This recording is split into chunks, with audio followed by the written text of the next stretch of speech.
朋友们好，今天呢，咱们再聊一下这个万科。万科呀，现在可以说是举步维艰呀。刚刚看到一个消息，8月5号，也就是昨天，万科的第一大股东深地铁呀，又向万科借款16.81亿元人民币啊。那么这笔借款呢，已经是1周内的第2笔借款。上一次的借款呢是7月30号，深地铁向万科借了有8.69亿元。我记得之前呢也做了一个视频，然后呢1周之内又借了一笔，截止到目前呀，深地铁已经向万科借出了243.69亿元啊，一共呢借了有8笔款，可以说现在万科呢是日子越来越难过啊。我们看一下万科的销售，今年的上半年呀，万科销售呢是691亿元，和2024年的上半年相比啊，下降了45.71%啊，可以说是接近腰斩。那么2024年的上半年是1273.3亿元啊，大家看下降非常的明显。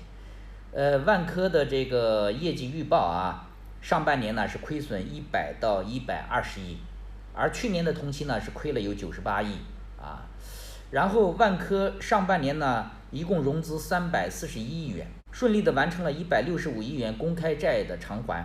那么下半年呀，还有217.6亿元的债务要还，所以说这个压力呢还是非常大啊。不知道深地铁能不能够帮助这个万科扛过去，是吧？如果扛不过去的话呢，万科的走向呀，大概率和恒大了、融创了、碧桂园一样啊，几乎呢是客户再也不买他的房子了，同时的话呢，投资人再也不向他投资了，那就不断的要卖自己的资产。而且的话呢，还要打折去卖自己的资产，是吧？然后剩下的呢就是保交楼啊，另外的话呢就是卖资产还债啊，基本上就是剩下这些个使命了啊。那一旦把这2个使命完成了以后，那基本上就要退出这个历史舞台了，是吧？所以现在呢，深地铁不断的救万科，也就是深圳地铁后面的大股东啊，要救这个万科。大家知道吗？深地铁后面大股东是谁？所以说万科为什么挺到现在？现在最着急的就是房地产什么时候能够起来，对吧？什么时候这个好房子能够成为这个主流，重新呢让房地产呢又能够转起来，是吧？这是大家现在最关心的，特别是深地铁以及深地铁后面的大股东最关心的啊。如果这一天遥遥无期，那么万科的命运和恒大、融创、碧桂园将是一样的。